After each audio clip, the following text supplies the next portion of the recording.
네, 안녕하세요. LK MNS입니다. 자, 이어서 오늘 정말 오랜만에 찍는 영상인데요. 자, 2단원 다항함수의 미분법 네 번째 시간입니다. 도함수의 활용 세 번째 문제풀이에요. 네 번째 문제풀이가 되겠고요.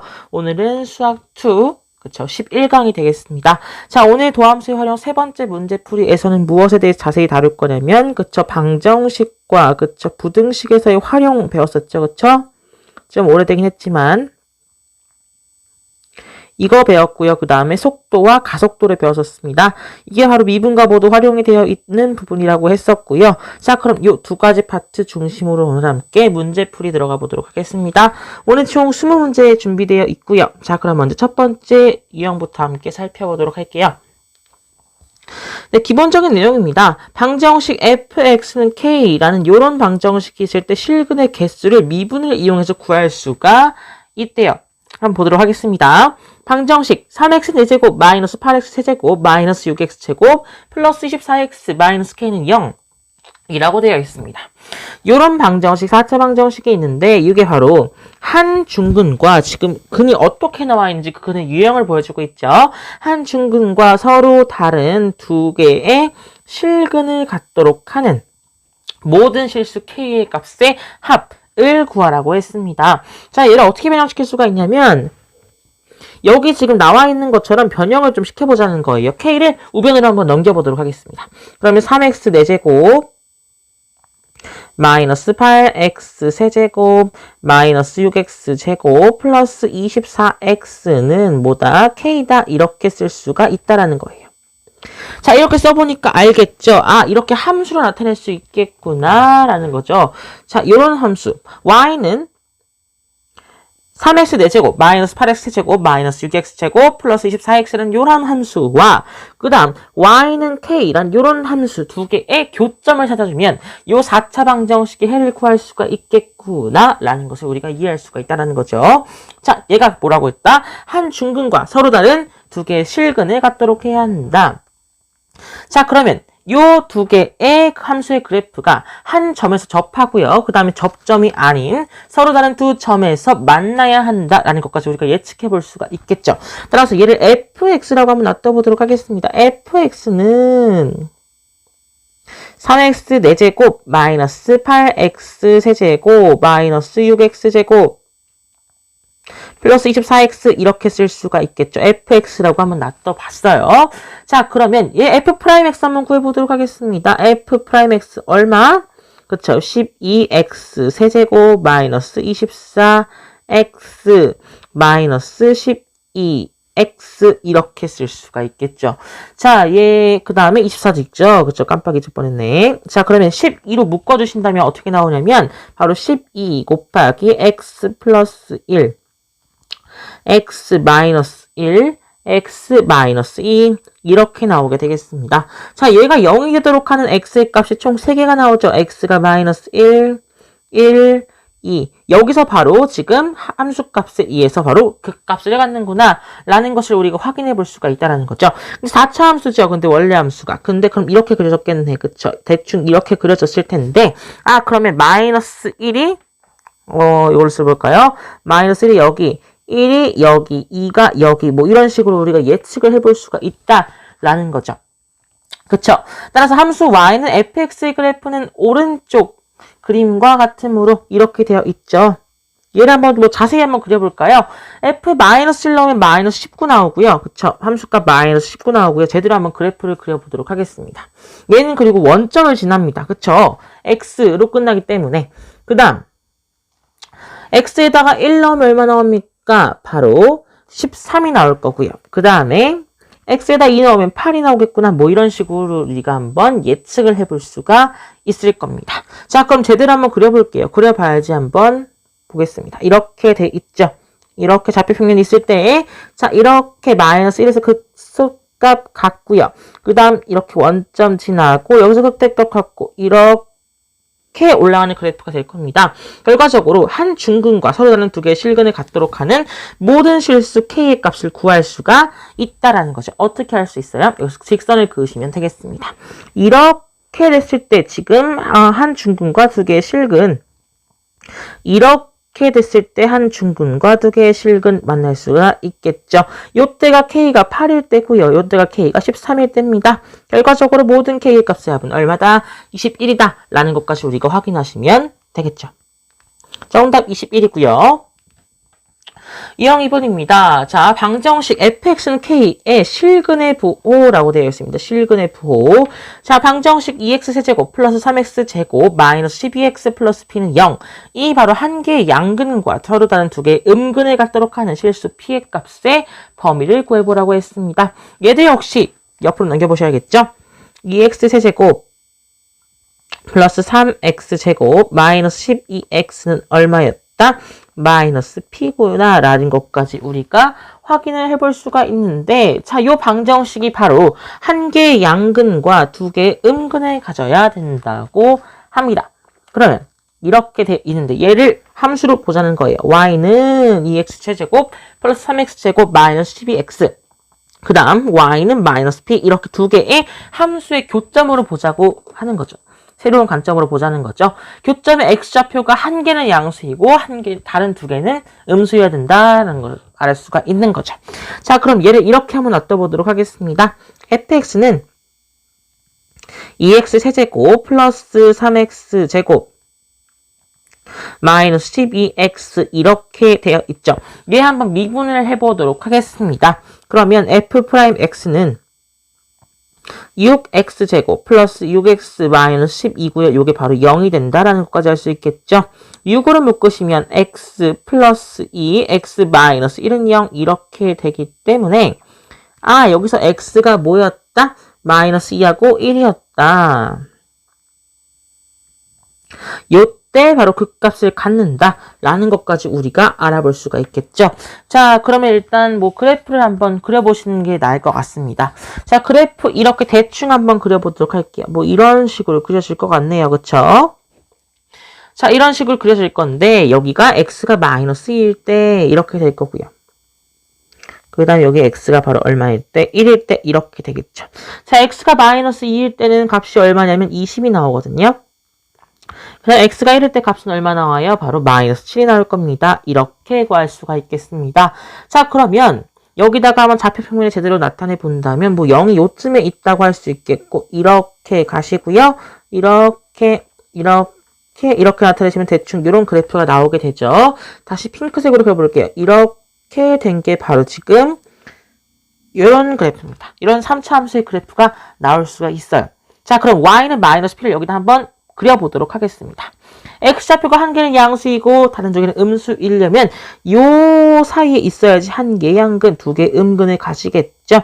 결과적으로 어디까지 되느냐? 바로 마이너스 p라는 것이 0부터 20까지 가능하겠죠. 결과적으로 p의 좌표를 구하시면 마이너스 20 초과 0 미만 이렇게 좌표 구하시면 정답이 되겠습니다. 따라서 이번 2번 문제의 정답은요. 마이너스 20 초과 0 미만 이렇게 범위 구해주시면 되겠죠. 3번입니다. 3차 방정식의 근의 판별이 되겠습니다. 자, 방정식 x제곱 마이너스 3x제곱 마이너스 24x 플러스 n은 0이 바로 서로 다른 세 실근을 갖도록 하는 정수 n의 최대값과 최소값의 합은 이렇게 물어봤거든요. 자, 그럼 얘를 한번 fx라고 놔둬보도록 하겠습니다. fx는 x세제곱 마이너스 3x제곱 마이너스 24x 플러스 n 이렇게 써지고 있어요. 자, 이렇게 된 상태에서 그러면 f'x는 얼마가 되느냐? f'x는 그쵸, 굳이 이렇게 넘기지 않은 이유는 미분하면 n이 사라지기 때문이죠. 3x제곱 마이너스 6x 마이너스 24고요. 여기서 0이 되는 값을 찾아주시면 되겠습니다. 3으로 묶으시면 x제곱 마이너스 2x 마이너스 8이기 때문에 x 플러스 2, x 마이너스 4는 0이 된다는 것까지 우리가 함께 확인해 볼 수가 있겠죠. 여기서 얘가 0이 되는 값, x의 값은 뭐가 나온다? x의 값은 마이너스 2 또는 4가 나온다라는 것까지 우리가 한번 예측해 볼 수가 있겠죠. 요때 바로 뭘 갖는다? 그 값을 갖는다라고 우리가 배웠고요. 자, 이렇게 됐다면, 그쵸? 3차 방정식 fx는 0이라는 것이 서로 다른 세 실근을 가져야 합니다.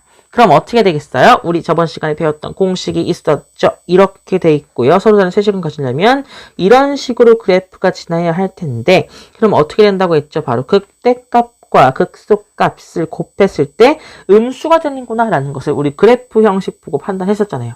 이걸 그대로 써먹으시면 되겠습니다. 자, 그러면 f-2 곱하기 f4가 음수였다. 이런 공식을 쓰면 우리가 그쵸? n의 값의 범위를 구할 수가 있겠죠. f-2는 얼마입니까? 바로 n 플러스 28이 되겠고요.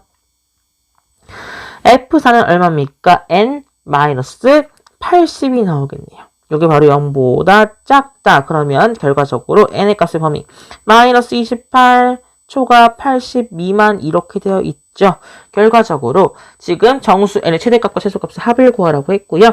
여기서는 뭐가 나오겠느냐? 바로 여기서는 그쵸. 최대값은 79. 최소값은 마이너스 27이겠네요. 더하시면 되겠습니다. 바로 52가 나오게 되겠죠.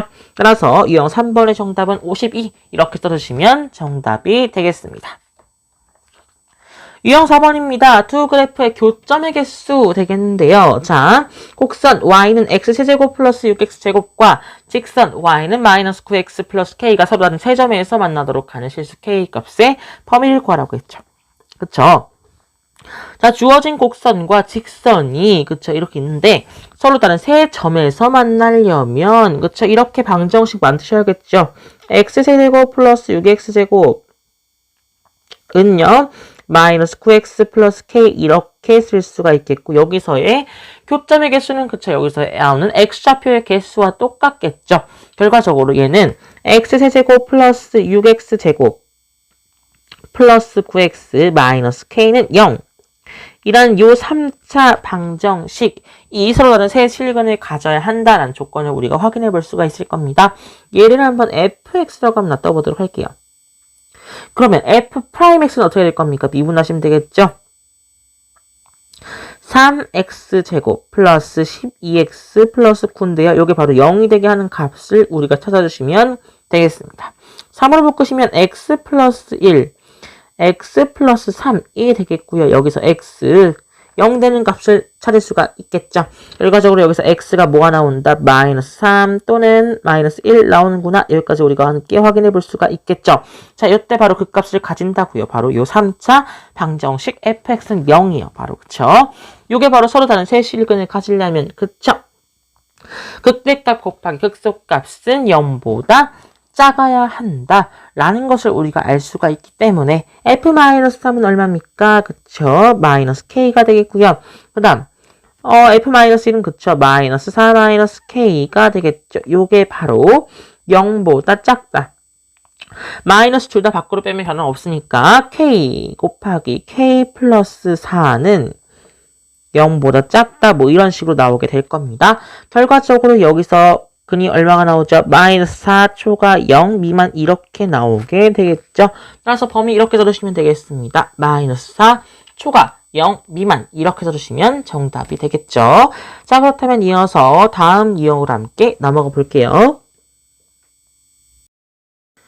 자, 이어서 유형 5번 보도록 하겠습니다. 유형 5번은요, 접선의 개수가 되겠습니다. 곡선 y는 x제곱 마이너스 kx 밖에 점 1,1이 있는데요. 요거에 대해서 주어진 곡선이 서로 다른 두 개의 접선을 그릴 수 있도록 하는 실수 k의 값을 구하라고 했죠. 요것도 별로 어렵지 않은 부분인데요. 자, y는 x제곱 마이너스 kx죠. 그럼 얘 y 프라임 얼마입니까? 그쵸. 3x제곱 마이너스 k가 나온다는 거 우리가 예측해 볼 수가 있는데 자, 점 1,1에서 y는 x제곱 마이너스 kx의 근 접선의 접점의 좌표를 이렇게 들 수가 있겠죠. 바로 t, t세제곱 마이너스 kt 이렇게 쓸 수가 있겠죠. 자, 이렇게 쓰시면 접선의 방정식을 우리가 세울 수가 있겠죠. t에 관해서. 그렇죠? 그럼 y는 y좌표 미리 넘겼습니다. 먼저 넘긴 걸로 할게요. 그러면 3t제곱 마이너스 k x 마이너스 t 플러스 t 세제곱 마이너스 kt 이렇게 쓸 수가 있겠습니다. 자, 그럼 3t제곱 마이너스 k의 x 그 다음에 마이너스 3t제곱 플러스 t제곱이니까 마이너스 2t 세제곱 이렇게 쓸 수가 있을 거고요. 플러스 kt 마이너스 kt 없으시니까 그대로 이렇게 나오게 될 겁니다. 자, 근데 이 직선이 1,1을 지난대요. 그럼 여기다 1,1 대입할 수 있죠. 1은 3t제곱 마이너스 k 마이너스 세제곱 2t 세제곱이니까 마이너스 2t 세제곱 플러스 3t제곱 마이너스 k 이렇게 쓸 수가 있겠죠. 이렇게 해서 하나의 식이 나왔고요. 정리 한번 해보도록 들어가 보도록 하겠습니다. 2t 세제곱 마이너스 3t 제곱 플러스 k 플러스 1 이렇게 쓸 수가 있겠는데요. 이렇게 식 하나 나왔다면 자, 그 다음에 점 1,1에서 주어진 곡선에 서로 다른 두 개의 접선을 그을 수 있어야 한다고 지금 문제에 돼 있잖아요. 근데 t에 대한 3차 방정식이 바로 서로 다른 두 실근을 가져야 되겠구나 라는 것까지 알 수가 있겠죠. 서로 다른 두 개의 접선을 그을 수 있어야 되니까 요 t에 관한 요 방정식이 바로 서로 다른 두 실근을 가져야 되는구나 라는 거 우리가 알 수가 있겠습니다. 자, 얘를 한번 fx라고 한번 해볼게요. ft라고 한번 해볼게요. 그럼 f't는 얼마입니까? 그쵸? 6t제곱 마이너스 6t가 되겠죠. 요게 바로 0이 된대요. 그러면 6t 묻고 t-1은 0. 결과적으로 여기서 될 수 있는 t의 값은 그쵸? t가 0 또는 t가 1이 된다라는 것까지 우리가 함께 예측해 볼 수가 있겠죠. 이렇게 t의 값이 두 개가 나오게 될 거고 그 다음 3차 방정식 ft는 0 이런 요 3차 방정식이 서로 다른 두 실근을 가지려면 f0 곱하기 f1은 0이어야 된다는 것을 우리가 알 수가 있겠죠. 왜냐하면 하나는 접해야 되니까 그쵸? f0은 얼마? k f1이 k고요. 그 다음 f0은 k 플러스 1이기 때문에 요게 바로 0이 된다. 결과적으로 k의 값은 몇 개 나옵니까? k가 마이너스 1 또는 k가 0이 나오게 될 건데 여기서 k가 절대 0이 아니라고 문제 조건에 주어져 있겠죠. 결과적으로 k는 0 빠지세요. 그러면 결과적으로 남는 것 실수 k의 값은 정답 얼마? 마이너스 1이다 라는 것까지 확인하시면 되겠죠. 유형 6번입니다. 주어진 구간에서 부등식이 항상 성립할 조건이고요. 증가 감소에 활용이 되겠습니다.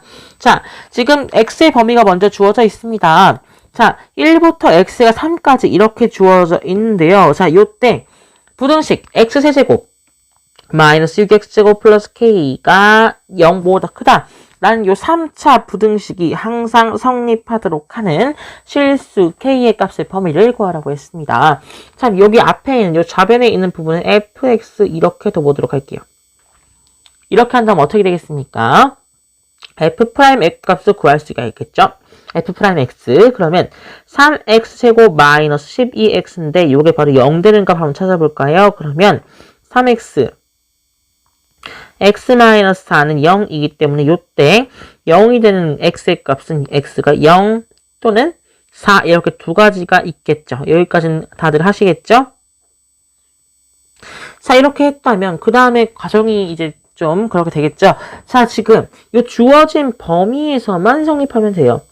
지금 결과적으로 x가 1부터 3까지 요때만 요때 바로 뭐가 돼야 된다?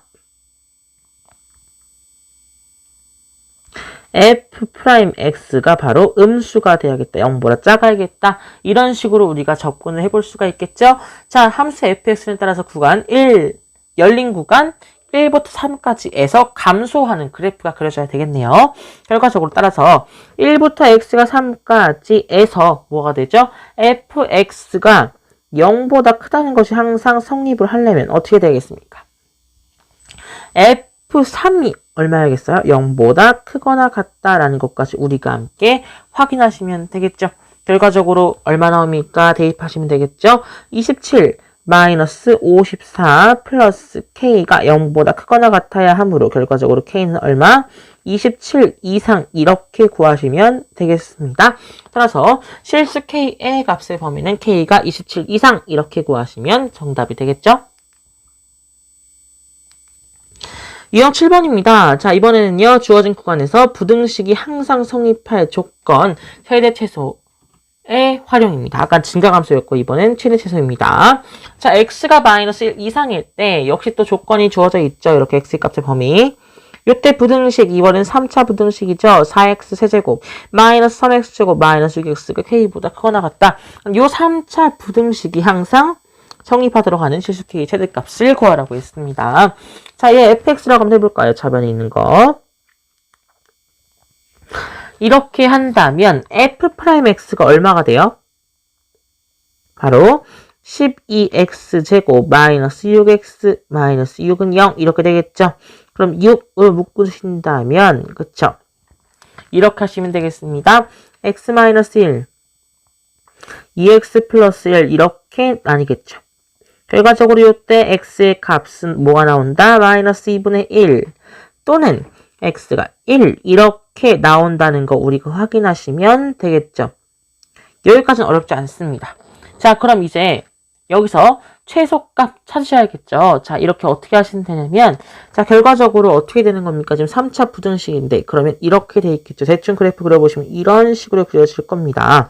자, 그리고 여기가 마이너스 2분의 1이에요. 그 다음 여기가 1인 거죠. 그 다음 마이너스 2분의 1 대입하신다면 얼마가 나오냐면 4분의 7이 나오거든요. 직접 계산해보세요. 근데 시간이 너무 많이 걸리기 때문에 제가 계산을 미리 해왔습니다. x가 1이 된다면 여기서는 얼마가 나오냐면 마이너스 5가 나올 겁니다. 이렇게 그래프가 대충 그려진다고 우리가 예상을 해본다면 요 함수 fx의 최소값은 그쵸 마이너스 5가 되는 겁니다. x가 마이너스 1보다 클 때 요 범위에서 그쵸? 요렇게 가시면 여기가 최소값이 되는 것이기 때문에 그쵸? 즉 x가 마이너스 2분의 1, x가 마이너스 1에서 fx가 k보다 크거나 같다가 항상 성립하려면 k는 항상 어떻게 되겠습니까? 여기가 최소값이죠. 결과적으로 마이너스 5보다 작은 값이 있으면 되겠죠. 작거나 같은 부분. 그쵸? k가 마이너스 5보다 작거나 같다. 이렇게 쓰시면 되기 때문에 실수 k의 값, 최대값은 얼마다? 마이너스 5이다. 라는 것까지 우리가 알 수가 있겠죠. 따라서 유형 7번의 정답은 마이너스 5라고 적어주시면 정답이 되겠습니다. 유형 8번입니다. 부등식이 항상 성립하도록 할 조건입니다. 이건 더 쉽거든요. 주어진 조건 없으니까. 자, 보시면요. 자, 모든 실수 x에 대해서 부등식 x 4제곱 플러스 4x 세제곱 x 4k 세제곱 x 플러스 3은 0보다 크거나 같다. 라는 요 4차 부등식이 성립하도록 하는 정수 k겠어요. 하지만 모든 실수 x죠. 항상 성립해야 된다라는 거 우리가 알 수가 있을 겁니다. 자, 이때는요. 일단 k가 지금 왔다 갔다 거리잖아요. 그쵸? 결과적으로 여기서 k가 0인지 아닌지부터 먼저 판단하실 수 있으셔야 돼요. 요게 좀 까다로우셨을 텐데 이거 이외에는 별로 어려운 게 없습니다. k가 0이라면 x 4제곱 플러스 3은 0보다 크거나 같다. 근데 x 4제곱은요. 어떤 수의 4제곱? 그쵸. x 제곱의 제곱이죠. 결과적으로 어떤 수의 제곱은 항상 0보다 크거나 같다.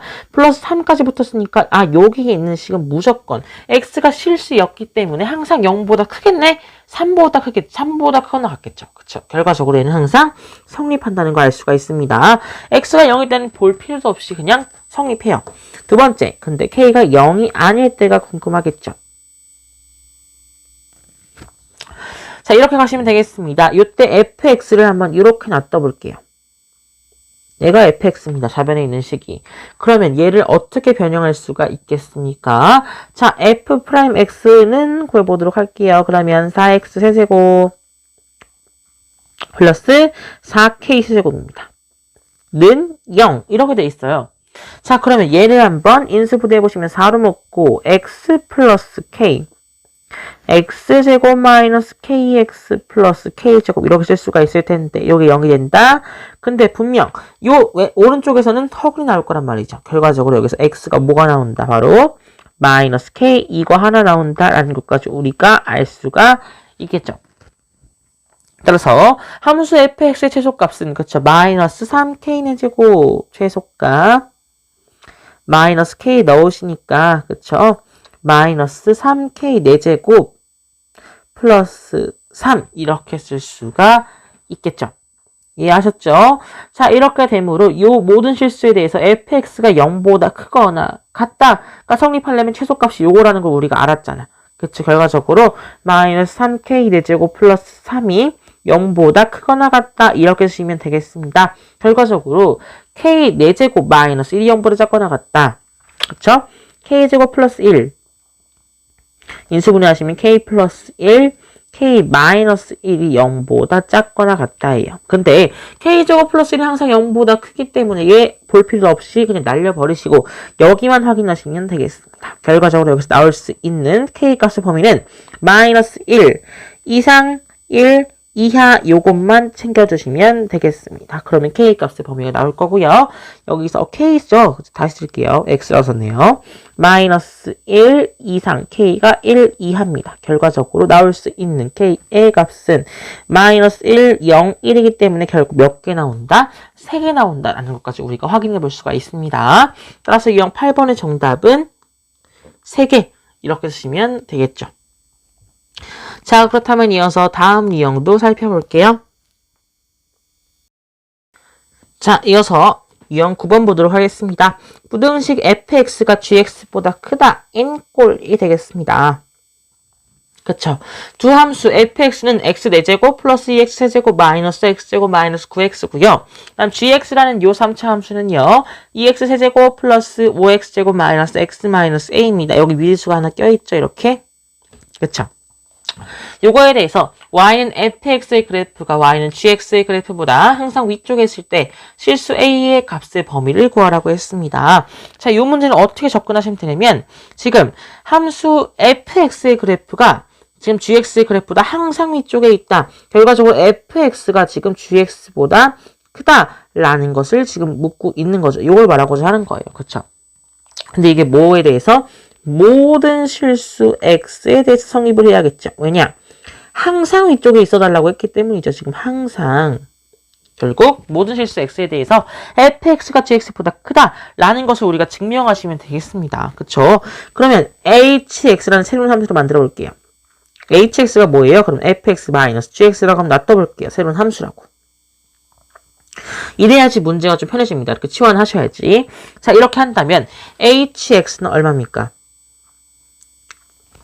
x의 제곱 그 다음에 마이너스 6x제곱이죠. 한번 정리해 볼게요. 이렇게 마이너스 6x제곱 그 다음 마이너스 8x 플러스 a 뭐 이런 식으로 쓸 수가 있겠네요. 그쵸? 이렇게 된다면 h'x 얼마입니까? 4x 세제곱 마이너스 12x 마이너스 8은 0이 된다는 것을 확인할 수가 있겠고 요때 어떻게 인수분해 됩니까? 바로 4, 그 다음에 x 플러스 1의 제곱 x 마이너스 2니까 요게 바로 0이 된다라는 것까지 우리가 확인해 볼 수가 있을 거고요. 자, 이렇게 됐기 때문에 여기서 나올 수 있는 x의 값 바로 x가 마이너스 1 또는 x가 2였구나라는 것까지 우리가 확인해 볼 수가 있을 거고요. 자, 이때 바로 극과 갚는다고 했죠. 그쵸? 결과적으로 지금 함수 이제 hx의 최소값만 구하시면 그것보다 크다 라고 하시면 되잖아요. 그쵸? 결과적으로 이렇게 하시면 되겠습니다.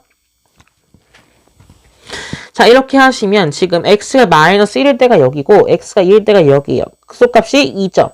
결과적으로 x가 2일 때 지금 함수값이 얼마냐면 바로 a-24가 됩니다. 요게 바로 그쵸? 이렇게 0보다 크다면 그쵸? 항상 fx 그래프가 gx의 그래프보다 항상 위쪽에 있겠죠. 결과적으로 이거는 뭐로 바뀐 거예요? 그쵸? y는 hx의 그래프가 바로 y는 0, x축보다 항상 위에 있도록 하는 것과 지금 똑같다는 거잖아요. 그쵸? x축보다 항상 위에 있으면 되기 때문에 a-24가 0보다 크다가 되겠죠. 결과적으로 a는 24보다 크다. 이렇게 범위 구해주시면 문제 끝납니다. 자, 유형 9번 정답은 a는 24보다 크다. 이렇게 범위 구해주시면 되겠죠. 자, 이제 방정식과 부등식의 활용 끝났고요. 이제 속도 문제로 함께 들어가 보도록 하겠습니다. 이제부터 속도 문제고요. 자, 원점을 출발하여 수직선 위로 움직이는 점 P의 시각 T에서의 위치가 주어졌습니다. 위치가 x는 t세제곱 마이너스 4t제곱 플러스 4t일 때 점 P가 출발 후 다시 원점을 지나는 순간의 속도를 구하라고 했습니다. 자, 점 P가 원점을 지날 때는, 그쵸, X가 0이 되잖아요. 그쵸? 결과적으로 원점을 지날 때의 T의 값을 구할 수가 있겠죠. T 나오시면 T 세제곱 마이너스 4T제곱 플러스 4T는 0이죠. 그쵸? T를 묶으시니까 T-2의 제곱 이렇게 남게 될 거고요. 결과적으로 여기서 T가 0 또는 T가 2가 된다라는 것까지는 우리가 예상을 해볼 수가 있는데, 자, 여기서 어떻게 하시면 되죠? 점 P가 출발 후 다시 원점을 지날 때, 다시 원점을 지나는 순간 요때가 얼마였다? T가 2일 때라는 것까지 확인할 수가 있는 거죠. T가 0일 때는 처음인 거고, 제외하시고, 다시 원점 지날 때는 T가 2일 때가 된다는 것을 우리가 확인할 수가 있을 겁니다. 자, 그럼 점 P의 속도를 V라고 한번 해볼게요. V는, 그쵸, 위치 Tx를 델타 T로 미분한 거죠. T에 대해서 미분한 거기 때문에 얘를 한번 정리해 보신다면, 저 3T제곱 마이너스 8T 플러스 4입니다. 근데 그 순간이죠. 결과적으로 언제? 2일 때. 그래서 T가 2일 때의 속도 V2라고 할게요. 그러면 얘는 얼마다? 12 마이너스 16 플러스 4가 되기 때문에 속도 0이구나 라는 것까지 우리가 알 수가 있겠죠. 유형 10번 정답은 0이 나오게 되겠습니다. 유형 11번입니다. 유형 11번 가속도입니다. 가속도는, 그쵸, 두 번 미분하면 되죠. 위치에서. 자, 원점을 출발하여 수직선 위로 움직이는 점 P의 시각 T에서의 위치가 지금 X는 이렇게 하고 3차씩 주어져 있습니다. 속도가 4인 순간에 점 P의 가속도를 구하라고 했습니다. 자, 얘도 어렵지가 않거든요, 전혀. 자, 점 P의 속도를 한번 V라고 한번 해보도록 할게요. 그럼 이 V라는 것은요, 지금 X를 T에 대해서 미분한 것 같죠? 결과적으로 6T제곱 마이너스 6T 마이너스 8과 같습니다. 자, 근데 요게 바로 얼마가 돼야 되냐면, 지금 속도가 4인 순간이라고 했습니다. 4라고 하시면 6T제곱 마이너스 6T 마이너스 12는 0이 될 거고요. 그 다음에 T제곱 마이너스 T 마이너스 2가 0이 되기 때문에 여기서 T가 자꾸 가려기네요. T가 마이너스 1 또는 T가 2가 된다라는 것까지 우리가 확인해 볼 수가 있겠죠. 근데 시각이 어떻게 마이너스가 됩니까? 마이너스 1 제외 없애버리세요. 그러면 T가 2가 될 겁니다. 자, 속도가 4인 순간은 시각이 2일 때였어요. 이때 가속도를 구하라고 했죠. 가속도는 뭐다? 다시 한번 미분하시면 되겠습니다. 그쵸?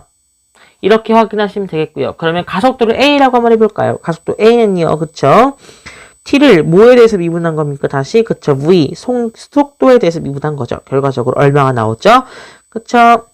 12T-6이 나오게 될 겁니다. 근데 우리가 구하고자 하는 것은 속도가 4인 순간, 그때가 시각이 2였다고 했기 때문에, 그쵸?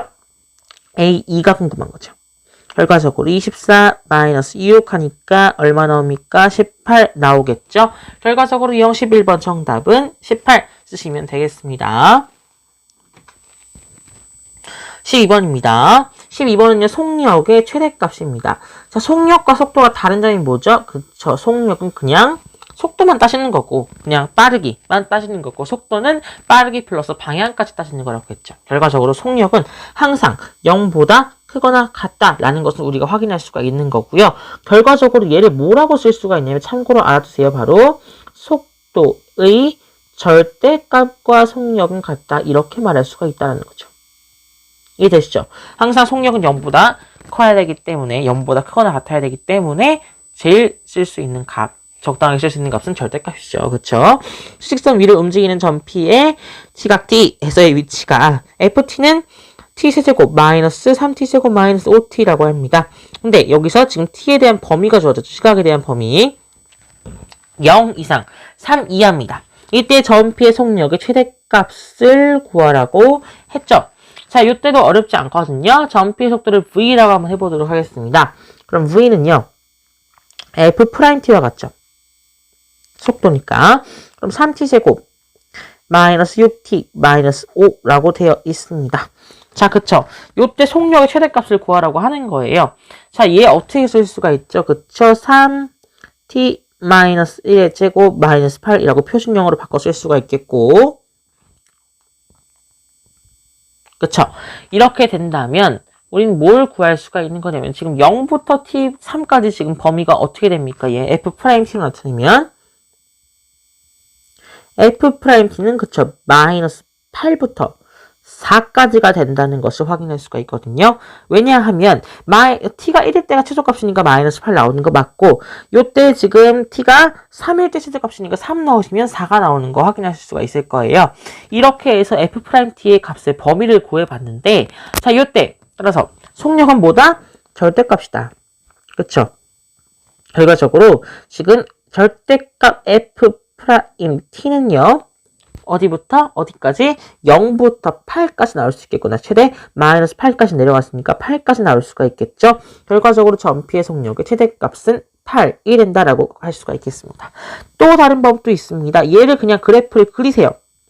그리신 다음에 여기 지금 저 x보다 밑으로 내려간 부분이 있겠죠. 절대값은 어떻게 해주죠? 그걸 위로 올려주죠. 이렇게 올려주시면 이런 검정색 그래프가 나타나게 될 거고 요때 최대값이 1일 텐데 바로 최대값 8 이렇게 구하셔도 상관없습니다. 그래프를 이용하셔 푸든지 이렇게 수식으로 푸시든지 상관은 없습니다. 어쨌든 정답은 똑같이 나오고요. 정답 얼마였다? 8이었다 라는 것까지 확인하시면 되겠습니다.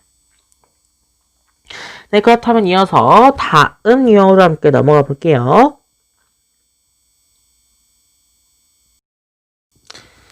네, 이어서 유형 13번입니다. 속도, 가속도의 운동 방향입니다. 자, 여기서 잠깐 갖고 갈 지식 같은 게 있는데요. 문제 보시면서 확인하시면 되겠습니다. 원점을 출발하여 수직선 위를 움직이는 전피의 시각 t에서의 위치가 x는 t세제곱 마이너스 6t제곱 플러스 9t이고 자, 전피는 출발 후 운동 방향을 2번 바꾼대요. 2번 바꾸는데 여기서 중요한 것은 딱 바꿀 때예요. 바꾸는 순간의 속도가 뭐예요? 0이라는 거죠. 요것만 알아두시면 돼요. 자, 운동 방향을 바꾸는 순간의 위치를 그래서 지금 각각 A, B라고 했습니다. 이때는 바로 바꾸는 순간의 위치니까 속도가 0이겠네요. 그쵸? 이때 두 점 사이 A, B 사이의 거리를 구하라고 했습니다. 자, 그러면 V 구할 겁니다. 요 V라는 속도는 그쵸? 요 X라는 위치를 지금 T에 대해서 미분한 거죠. 결과적으로 얘는 3T제곱 마이너스 12T 플러스 9가 될 거고요. 그 다음에 T는 1 또는 T가 3이 된다라는 것까지 우리가 알 수가 있죠. 자, 이렇게 된다면 그쵸? 지금 T가 1일 때 P의 위치 얼마입니까? T 1 나오니까 전 P의 위치는 4고요. 그쵸? 뭐 A를 4라고 해볼게요. 자, 그 다음 B. B일 때는요. 0이 나오죠. 3 넣었으니까. 요때 두 사이의 거리 4, 0 사이 거리 얼마입니까? 거리는 4가 나오겠죠. 이렇게 구하시면 되겠습니다. 유형 13번 정답 4가 나오겠고요. 유형 14번입니다. 유형 14번은요. 정지하는 물체의 속도와 움직임 거리입니다. 정지하는 물체 속도가 역시 0이라는 거 우리가 알 수가 있죠. 직선 궤도를 달리는 열차가 제동을 건 후 t초 동안 움직인 거리를 xm라고 합니다. xm라고 하면 x는 12t 마이너스 0.4t 제곱이죠. 열차가 제동을 건 후 정지할 때까지 움직인 거리입니다. 자, 이것도 어렵지 않거든요. 열차가 제동을 건 후 t초 후의 속도를 v라고 한번 해보도록 하겠습니다. v. 왜 v인지 아시죠? velocity. 그렇죠? v이고요. v는 velocity 줄임말, 속도의 줄임말입니다. 얘는 그쵸? x란 요 위치를 지금 t에 대해서 미분하셨죠. 결과적으로 얘는 먼저 위에 거 쓸게요. 마이너스 0.8t 플러스 12 이렇게 되는 겁니다. 분수를 간단하게 나타낸다면 마이너스 5분의 4t 플러스 12가 되는 거고요. 자, 이렇게 됩니다. 자, 근데 정지할 때까지 움직인 거리라고 했습니다. 정지할 때는 뭐라고 했습니까? 속도가 0이라고 제가 말씀을 드렸죠. 결과적으로 얘가 0이 되는 값을 구하시면 여기서 t의 값을 구할 수가 있겠죠. 이때가 얼마입니까? t가 15일 때네요. 그쵸? 이렇게 t의 값이 나왔습니다. 나왔다면 어떻게 하겠어요? 15초 동안 열차가 움직인 거를 구하시면 되겠죠. 제동을 건 후 정지할 때까지 그 시각이 바로 15였으니까 15까지. 그쵸? 열차가 움직인 거리. 그럼 여기다 다시 대입하시면 되겠네요. 그쵸? 12 곱하기 15 마이너스 5분의 4 곱하기 225네요. 그쵸? 자, 12 곱하기 15는요, 180이고요. 그 다음에 225 나누기 5는 얼마입니까? 그쵸? 45겠네요. 결과적으로 45가 아니죠. 45 맞나요? 아니죠. 90이죠. 자, 225와 5를 나눴죠. 그럼 다시 나눠볼까요? 어쨌든 225를 지금 5로 나눴습니다. 그러면 4, 25, 45 맞네요? 그쵸? 그럼 어디서 계산이 잘못된 게 있을 겁니다. 12 곱하기 15, 그 다음에 5분의 4가 아니죠. 5분의 2죠. 자, 이렇게 착각한 게 있습니다. 자, 보시면 얘 지금 45로 나눠질 거고요. 그 다음에 45 곱하기 2죠. 결과적으로 90 뺀 거죠. 결과적으로 남는 것은 90이 남겠습니다. 움직인 거리는 90m 이렇게 써주시면 정답이 되겠죠. 2형 14번 정답입니다. 90m 이렇게 써주시면 되겠죠. 정답 90m. 그 다음 유형 15번입니다. 위로 던진 물체의 위치와 속도입니다. 자, 지면에서 처음 속도 20m/s로 지금 지면과 수직하게 위로 쏘아 올린 로켓이 있다고 합니다. 위로 쏘아 올린 로켓의 t초 후의 높이를 바로 hm라고 할 겁니다. 정답이 나와버렸네요. 자, h는 20t-5t제곱이라는 관계가 성립한대요. 자, 이 로켓이 최고 지점에 도착했을 때 지면으로부터의 높이를 지금 물어보고 있습니다. 자, 이것도 어렵지 않습니다. 로켓의 t초 후의 높이를 v라고 해보도록 하겠습니다. 역시 v는요, h 높이를요, 뭐로? t로 미분한 거죠. 자, 얼마입니까? 마이너스 10t 플러스 20이 될 겁니다. 자, 근데 로켓이 최고 지점에 도착했을 때, 요때를 우리가 어떻게 알 수가 있냐면, 최고 지점에 딱 도착했어요. 그 다음 어떻게 되겠습니까? 떨어지겠죠. 근데 떨어질 때까지, 그쵸? 정지하겠죠. 최고 지점에서 정지한 다음에 떨어질 거 아니에요. 그쵸? 결과적으로, 최고 지점에 도착했을 때는 역시 그때 속도가 0이라는 것까지 우리가 파악하실 수 있으셔야 돼요. 결과적으로 얘가 0이다. 결과적으로 t가 2다 라는 것까지 알 수가 있겠습니다. 지면으로부터의 높이 t가 2일 때죠. 결과적으로 대입하시면 20 곱하기 2는 40, 5 곱하기 4는 20 빼니까 20만 남겠죠. 지면으로부터의 높이는 20m구나 라는 것까지 우리가 확인하시면 되겠습니다. 따라서 유형 15번의 정답은 20m 쓰시면 되겠죠. 자, 유형 16번입니다. 이제 속도의 그래프의 해석이 되겠습니다. 자, 유형 16번. 원점에 출발하여 수직선 위를 움직이는 점 P의 시각 T에서의 속도입니다. VT의 그래프가 오른쪽 근과 같을 때 다음 중 옳지 않은 것을 골라보라고 했습니다. 1번부터 볼게요. T가 A일 때 가속도는 음의 값이다 라고 되어 있는데요. 자, T가 A일 때가 지금 여기 있어요. 여기는 지금 속도 그래프란 말이에요. 그러면 점 P의 시각 T에서의 가속도는 그쵸? V 프라임 T가 바로 가속도가 될 건데 얘는 뭡니까? 그쵸? V 프라임 A가 음수가 되죠. 결과적으로 T가 A일 때 가속도는 음의 값이다라는 것은 맞는 보기가 되겠습니다. 이렇게 하나하나씩 판단해 주시면 돼요. D부터 E까지 지금 여기 사이입니다. 2번. 요 사이에서 D가 여기가 아니죠. D는 요 원점, 요 0이 되죠. 자, 이렇게 돼 있다면 여기 둘 사이에서 지금 속도가 증가한다라고 되어 있는데 맞습니다. 지금 속도가 지금 오른쪽 양의 방향으로 가고 있기 때문에 지금 증가했죠. 그쵸? 그 다음 세 번째, B부터 2일 때입니다. B부터 2일 때면 이렇게 요 범위인데요. 여기에서 가속도가 일정하다라고 되어 있는데 맞죠? 지금 일정하게 증가하고 있기 때문에 가속도는 일정하다고 할 수가 있을 겁니다. 이렇게 확인하시면 되겠고요.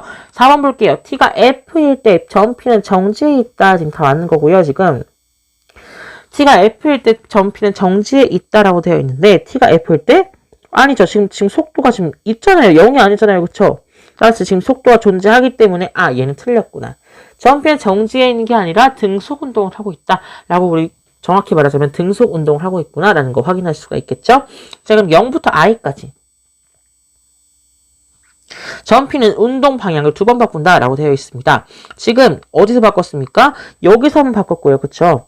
이렇게 갔다가 지금 다시 바꿔서 올라오고 여기 바꾸는 게 아니라 운동 방향을 바꾼다고 했죠? 지금 어쨌든 4번이 정답인 건 확실하고요. 왜 2번 바꾸죠? 그쵸? 운동 방향을 바꾼다는 것은 속도가 0이라는 거예요. 결과적으로 속도가 0인 부분 D하고 H 있습니다. 결과적으로 이렇게 두 부분이 되겠죠. 이렇게 두 번 운동 방향을 바꾸기 때문에 5번도 맞는 보기 이렇게 푸시면 되겠습니다. 따라서 이용 16번의 정답은 4번 이렇게 골라주시면 되겠죠. 자, 그렇다면 이어서 다음 유형으로 함께 넘어가 볼게요. 자, 이어서 유형 17번 보겠습니다. 유형 17번은요, 이제 그래프 해석으로 넘어왔는데요. 위치 그래프에서 해석 한번 해보도록 하겠습니다. 원점을 출발했어요. 그쵸? 수직선 위로 움직이는 점 P의 시각 T에서의 위치 XT라고 되어 있습니다. 요때 요거의 그래프가 오른쪽 그림과 같을 때 옳은 것만 있는 대로 고른 것은 이라고 되어 있습니다.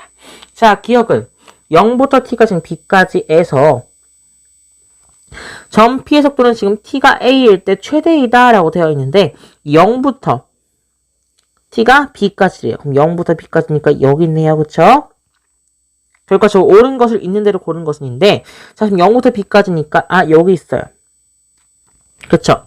근데 지금 여기서 지금 A일 때 최대라고 했는데 그쵸? 위치가 지금 A일 땐 최대긴 해요. 근데 속도는 그렇지 않다라는 것을 우리가 보여주시면 되겠죠? 자, 0부터 지금 T가 0부터 K가 A일 때 이렇게 써볼까요? 0부터 K가 A일 때 임의의 지금 K를 제가 잡아놓은 거예요. 그때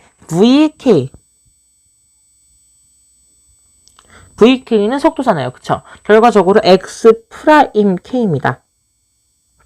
요게 지금 0보다 크고요. 그쵸? VA는요, 그쵸? X'A가 됩니다. 요게 바로 지금 0이라는 것까지 우리가 확인해 볼 수가 있겠죠. 따라서 지금 항상 VK는요, VA보다는 크다라는 것을 우리가 알 수가 있다라는 거예요. 결과적으로 지금 0부터 A 사이에 있는 요 K 값이 지금 A보다 지금 T가 A일 때보다 큰 값이 존재한다라는 것을 우리가 보여준 거죠. 결과적으로 이렇게 수식으로 푸시면 되겠고 안 되신다면 그래프로 푸셔도 됩니다. 이렇게 보시죠. 딱 바로 나왔죠. 지금 T가 A일 때보다 더 최대인 부분이 지금 나왔습니다. 결과적으로 기억은 틀렸다. 하나도 나오면 틀린 거죠. 그쵸? 자, T가 B일 때 점피는 운동 방향을 바꾼다. 지금 T가 B라고 되어 있습니다. 그건 아니죠. 그쵸? 속도가 0일 때만 운동 방향을 바꾸는 거지 지금 위치가 0이라고 해서 바꾸는 건 아니잖아요. 그쵸? 자, 이것도 한번 수식으로 보도록 하실까요? 지금 A부터 지금 T가 C까지 이렇게 범위가 되어 있다고 한번 생각을 해보도록 하겠습니다. 자, 그러면 이때 VT는요. 얼마가 되죠? 그쵸? VT는 X'T인데요. 얘가 지금 0보다 작다 이렇게 말할 수가 있겠죠.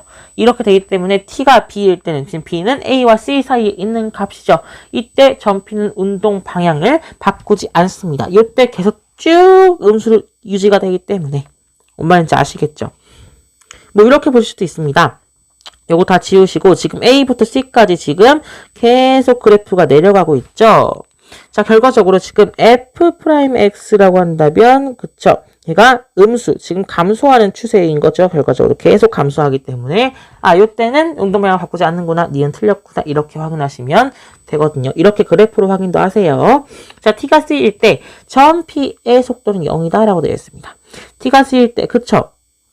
여기 딱 간 다음부터 지금 또 운동 방향 바꿔가지고 지금 다시 증가하고 있죠. 결과적으로 디귿은 맞습니다. 그 다음 리을은요. 0부터 T가 D까지 여기부터 여기까지죠. 지금 여기서 지금 점 P는 T가 C일 때 원점에서 가장 멀리 떨어져 있다 라고 되어 있는데 요거는 뭘까요? 0보다 T가 D까지에서 T가 C일 때는 그쵸? X'T 요게 가장 크잖아요. 그쵸? 그리고 가장 크면 거리가 가장 멀리 있다는 거니까 점 P가 원점에서 가장 멀리 떨어져 있겠네요. 리을 맞습니다. 결과적으로 정답 얼마? 디귿 리을 이렇게 쓰시면 정답이 되겠죠? 자, 유형 18번입니다. 자, 이제 20번까지 이제 세 가지 보도록 할게요. 자, 시각에 대한 변화를 볼 거고요. 그 다음 시각에 대한 넓이의 변화를, 길이, 넓이, 부피 이렇게 세 가지 보고 마무리해 보도록 할게요. 자, 오른쪽 그림과 같이 키가 1.8m인 사람이 높이 3m의 가로등 바로 밑에서 출발해서 매초 2m의 속도로 일직선으로 걸어가고 있다고 합니다. 이때 사람의 그림자의 길이의 변화율을 물어보고 있습니다. 어려운 것처럼 보이겠지만 얘는 바로 닮음을 이용하는 거예요. 자, t초 동안 사람이 움직인 거리를 xm라고 할 겁니다. 그러면 여기 지금 여기 이렇게 걸은 거잖아요. 그렇죠? 이렇게. 결과적으로 x가 어디가 됩니까? 그렇죠? 여기가 x가 되는 거예요. 그렇죠? 그다음 사람의 그림자의 길이를 y라고 한다면 그림자는 여기겠죠. 이렇게 XY를 둘 수가 있을 거고, 그럼 오른쪽 그림에서 지금 여기를 어떻게 넣어볼까요? 자, 이렇게 넣어볼게요. A, B, C, D, E 이렇게 쓸 수가 있겠죠. 이렇게 알파벳 5개를 한번 놔둬보시면 여기서 지금 삼각형 A, B, C랑요. 그쵸? 삼각형 A, D, E 이렇게 되겠죠. A, B, C가 A, D가 아니고, 그쵸? D, B, E 이렇게 되겠죠. 그쵸? D, B, E, A, B, C 이렇게 되겠죠. 얘가 뭐예요? 지금 얘 지금 평행하게 서 있으니까 동의각이 같겠네요. 그쵸? 같고요. 여기 지금 공통이니까 A 닮음이구나 라는 것까지 우리가 함께 예측해 볼 수가 있을 겁니다. 닮음이 됩니다. 자, 이므로 지금 길이의 비율이 지금 동일하겠죠. 결과적으로 지금 3대 1.8이잖아요. 그쵸? 3대 1.8. 3대 1.8은요. 바로 x 플러스 y. x 플러스 y 대 y가 된다는 것을 확인하고 결과적으로 얘 정리해 보시면 되겠습니다. 얘 정리해 보시니까 얼마가 나오냐면 y는 2분의 3x가 나오거든요. 이렇게 하시면 되겠습니다. 자, 근데 x가 뭡니까? 2t죠. 왜냐하면 매초 2m의 속도로 일직선을 걸어가고 있었기 때문에 따라서 여기서 y가 얼마였다? 3t였다라는 것까지 우리가 알 수가 있을 거고요. 이 사람의 길이의 그림자의 변화율을 구하라고 했죠. 자, y는 3t가 나왔는데 그쵸? 얘 미분하시면 변화율이 나오겠죠. 결과적으로 델타 t분의 델타 y라는 것은 3이 나오겠네요. 그쵸? 따라서 이형 18번의 정답은 3m라고 쓰시면 되겠습니다. 3m/s죠. 그쵸? 변화율이니까. 이렇게 단위까지 쓰시고요. 자, 이형 19번입니다. 이형 19번은요. 시각에 대한 넓이의 변화율입니다. 자, 잔잔한 호수에 돌을 던지면 동심원 모양 아시죠? 동심원 모양의 원이 생긴다. 가장 바깥쪽 원의 반지름의 길이가 매초 10cm씩 길어진다고 합니다. 돌을 던진 지 2초 후에 가장 바깥쪽 원의 넓이의 변화율을 a 파이 제곱센티미터 per second를 하자. 이때 상수 a의 값을 구하시오 라고 되어 있는데요. 자, 이것도 어렵지 않습니다. 자, t초라고 해볼게요. t초라고 한다면 가장 바깥쪽 원의 반지름의 길이는 가장 바깥쪽 원의 반지름의 길이가 매초 10cm씩 길어지니까 얼마? 그쵸? 10t가 나오게 되겠죠. 이렇게 보시면 되겠습니다. 자, 그럼 얘 반지름 길이가 10t cm이고요. 그럼 넓이를 한번 s라고 해볼까요? s제곱 cm라고 한다면 s는 얼마입니까? 그쵸? 파이 곱하기 10t의 제곱이잖아요. 그쵸? 결과적으로 100파이 t제곱이 된다는 것을 확인할 수가 있을 겁니다. 자, 그러면 변화율을 지금 우리가 궁금해하는 거잖아요. 그쵸? 변화율은 델타 s분 델타 t입니다. t에 대해서 미분하시면 얼마입니까? 200파이 t입니다. 그쵸? 따라서 t가 2일 때 2초 후에 가장 바깥쪽 원의 넓이라고 했기 때문에 2초 t가 2라 이런 거죠. t가 2니까 얼마입니까? 400파이가 되겠네요. 결과적으로 400파이 세컨드가 아니라 센티미터 제곱 센티미터 퍼 세컨드가 되겠죠. 결과적으로 여기서 비교해 보시면 a는 400이겠네요. 그쵸? 상수의 A 값은 400입니다. 따라서 19번의 정답은 400이 되겠고요. 자, 이제 대망의 마지막 문제만 남아져 있습니다. 자, 유형 20번. 시각에 대한 부피의 변화율이고요. 자, 반지름의 길이가 2cm인 구 모양의 고무풍선에 공기를 넣어서 반지름의 길이가 매초 5mm씩 늘어나고 있다. 4초 후에 고무풍선의 부피의 변화율을 구하라고 했습니다. 자, 요때요. 자, t초 후에 고무풍선의 반지름의 길이가 얼마입니까? 그쵸, 2cm이고요. 계속 얘는 5mm는 2분의 1cm죠.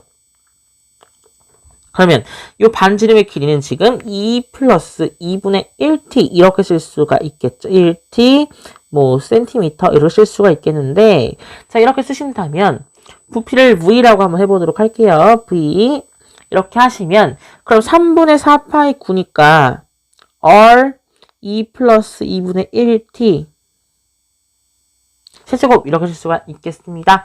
자, 그러면요. 얘 전개해 주신다면 뭐 3분의 4파이로 묶고 안에만 그냥 전개할게요. 그러면 8분의 1 t 세제곱, 그쵸? 그 다음 플러스 2분의 3t 제곱, 그쵸? 그 다음 플러스 6t 플러스 8 이렇게 쓸 수가 있겠네요. 자, 이렇게 하시게 된다면 지금 여기서 이제 지금 부피의 변화율을 구하라고 하는 것이기 때문에 델타 V분의 델타 T를 구하는 거네요. 그러면 3분의 4파이 숫자는 그냥 그대로 앞에 있고 안에만 지금 속미분만 하자고요. 그쵸? 그러면 8분의 3t 제곱 플러스 3t 플러스 6이 나온다는 것을 확인할 수가 있겠습니다. 자, 근데 4초라고 했죠. t가 4일 때입니다. 그러면 3분의 4파이 곱하기 그 다음에 t가 4니까 16이죠. 6 더하기 12 더하기 6입니다. 그럼 얘는 얼마입니까? 24죠. 결과적으로 지금 이렇게 약분하시면 8 나오겠네요. 24니까 32파이 이렇게 쓰시면 되겠습니다. 4초 후에 고무풍선의 부피 변화율은 32파이 세제곱 센티미터 퍼 세컨드 이렇게 쓰시면 되겠죠.